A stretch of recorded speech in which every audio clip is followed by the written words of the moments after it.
अस्सलाम वालेकुम बच्चों। देखो हमारे पास अब जो टॉपिक है वो है प्लास्टिक्स, है ना। प्लास्टिक्स क्या है? प्लास्टिक्स बेसिकली सिंथेटिक पॉलीमर्स हैं जो कि एडिशन या कंडेंसेशन पॉलीमराइजेशन के नतीजे में बनते हैं। अच्छा, इसका हम बेसिक आइडिया ना, हम जब पॉलीमराइजेशन का टॉपिक पढ़ रहे थे वहाँ हमने इस प्लास्टिक के बेसिक आइडिया को कवर किया हुआ है ना। प्लास्टिक का बेसिक आइडिया हमने वहाँ पे कवर किया हुआ है कि प्लास्टिक्स क्या होते हैं, ठीक है।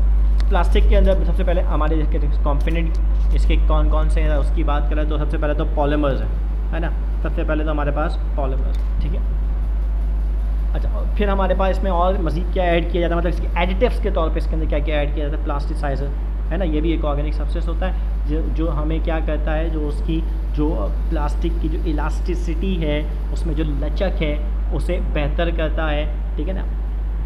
साथ में हम इसमें फिलर डालते हैं ताकि वो उसमें ज़रा स्ट्रेंथ पैदा करे, ठीक है ना, और आसानी से आग वाग कैप्चर ना करे, वो भी इसलिए डाला जाता है, ठीक है ना। केमिकल डिग्रेडेशन से बचाने के लिए, यानी केमिकली वो जो है वो डैमेज ना हो जाएं, तो उसके लिए हम स्टेबलाइजर्स इस्तेमाल करते हैं जो आमतौर पे एंटीऑक्सीडेंट्स होते हैं, ठीक है ना। और कलर वलर ऐड करने के लिए हम इसके अंदर पिगमेंट्स ऐड करते हैं, ठीक है। तो ये हमारे पास इसके कुछ एडिटिव्स हैं जो हम इस्तेमाल करते हैं, ऐड करते हैं प्लास्टिक्स के अंदर, यानी पॉलीमर बनाने के लिए हम जो है ना, प्लास्टिक पॉलीमर्स बनाने के लिए इसके अंदर हम चीज़ों को ऐड करते हैं, ठीक है ना। अच्छा, अब दो मेजर टाइप की हमारे पास इसकी कैटेगरीज़ हैं, दो मेजर टाइप्स हैं प्लास्टिक्स की। एक आती थर्मो सॉफ्टनिंग प्लास्टिक और एक आती थर्मोसेटिंग प्लास्टिक, ठीक है ना। थर्मो सॉफ्टनिंग प्लास्टिक क्या है, ठीक है ना, कि हमारे पास ऐसी प्लास्टिक जो कि दोबारा से रीमोल्ड की जा सके, यानी हम दोबारा से उसे हीट करके उसको उसकी शेप चेंज कर सकें, है ना, दोबारा से उसको हम किसी और सूरत में ढाल सकें, है ना, रीमोल्ड कर सकें हम उसे। ये हमारे पास थर्मो सॉफ्टनिंग प्लास्टिक कहलाती है। थर्मो प्लास्टिक भी इन्हीं को कहते हैं, है ना। कॉमनली इन्हें थर्मो प्लास्टिक कहा जाता है, आमतौर पर इन्हें थर्मो प्लास्टिक के नाम से आप सुन रहे होते हैं, ठीक है ना। जैसे नायलॉन है, PVC है, पॉलीथीन है, ये हमारे पास उसी तरह की चीज़ है। थर्मोसेटिंग प्लास्टिक्स क्या है? ये हार्ड प्लास्टिक्स है, मतलब आपने एक बार इसे अगर किसी शेप में मोल्ड कर दिया तो अब वो उसी में स्टे करेगी, इसके अलावा वो दूसरी शेप में कन्वर्ट नहीं हुई, है ना। Thermosetting plastic, once you set the plastic then it will carry its shape, ठीक है। तो हमारे पास ये थर्मोसेटिंग प्लास्टिक है।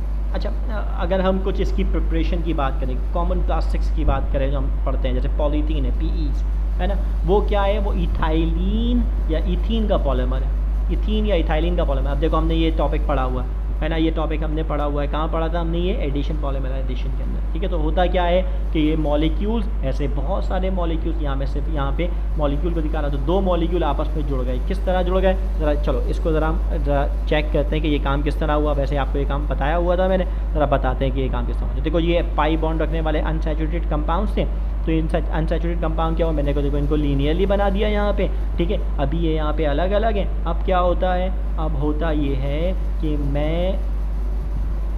मैं इन्हें आपस में जोड़ देता हूँ, है ना। ये आपस में जुड़ गए, ये हमारे पास आपस में जुड़ गए। अब ये हमारे पास जो कंटिन्यूटी आई है, ये जो चेन बनी है, ठीक है, ये जो हमारे पास चेन बनी है ये पॉलीमर कहलाई, है ना। इसमें जो ये जो बॉन्ड आया है ये हमारे पास पॉलीमर है।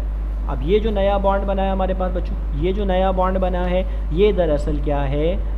ये वो बॉन्ड है जो पॉलीमर बनाने में इन्वॉल्व हुआ, है ना। ये वो बॉन्ड है जो पॉलीमर बनाने में इन्वॉल्व हुआ। अब ऐसे n नंबर ऑफ पेयर्स होंगे, ऐसे n नंबर ऑफ पेयर्स होंगे जो कि आपस में जुड़ के लॉन्ग चेन, यानी ये चेन कंटिन्यू चल रही है। तो ये हमारे पास तरीका है कि किस तरह से हम एक पॉलीमर को लिखते हैं। ये हमारे पास तरीका है कि किस तरह से पॉलीमर को लिखा जाता है। तो ये बच्चों हमारे पास तरीका ये अनसैचुरेटेड कंपाउंड का पाई बॉन्ड टूट के अपने नेबरिंग एटम्स के साथ जुड़ता चला जाता है, जिसके नतीजे में एक लॉन्ग चेन पॉलीमर प्रोड्यूस होता है। ये हमारे पास इसकी बेसिक कैटेगरी है।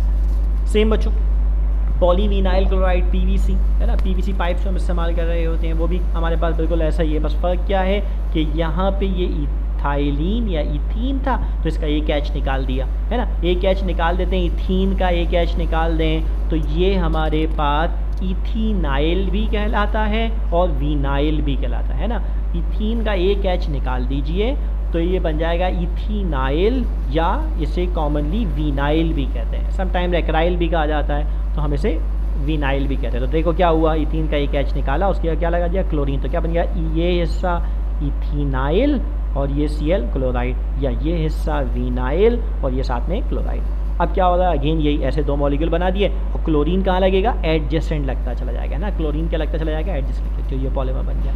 ठीक है, सिमिलर PVA पॉलीविनाइल एसीटेट है ना, ये हमारे पास इस्तेमाल होता है टेक्सटाइल के अंदर, बहुत ज़्यादा इस्तेमाल होता है। ठीक है, टेक्सटाइल के अंदर बहुत ज़्यादा इस्तेमाल होता है, च्युइंगम बनाने में इस्तेमाल होता है क्या ये पॉलीविनाइल एसीटेट है ना, तो ये रहा विनाइल हिस्सा और ये एसीटेट, एस्टर है ये बेसिकली है ना, एस्टर है ये, जो एसिटिक एसिड होता है ना, ये एसिटिक एसिड का एसीटेट हिस्सा, और ये इथाइल की जगह इथीनाइल लगा यानी विनाइल लगा, तो हम कहेंगे विनाइल एसीटेट। जैसे होता है ना हमारे पास इथाइल एसीटेट या इथाइल इथेनोएट है ना, तो यहाँ इथाइल की जगह विनाइल लगा हुआ, तो विनाइल एसीटेट।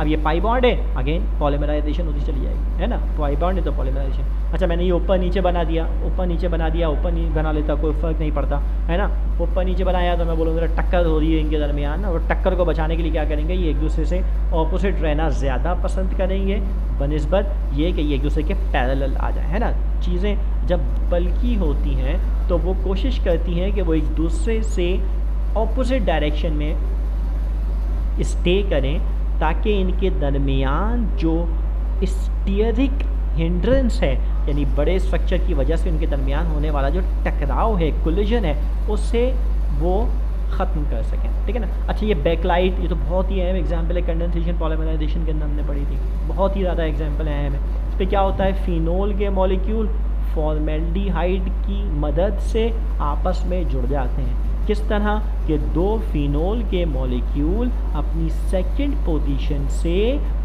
मीथाइलिन CH2 मीथाइलिन की मदद से जुड़ जाते हैं। यानी मीथाइलिन क्या करता है, मीथाइलिन फिनोल्स को आपस में जोड़ता चला जा रहा है, यानी phenol methylene phenol methylene phenol methylene की एक लंबी सी पॉलीमर चेन बन जाती है, और ये दरअसल बैकलाइट कहलाती है। ये कंडेंसेशन पॉलीमराइजेशन है। ऊपर हमने जितनी पढ़ी पिछली तीनों वो सारी एडिशन पॉलीमराइजेशन थी, देखें उसके अंदर कुछ लॉस नहीं हो रहा था।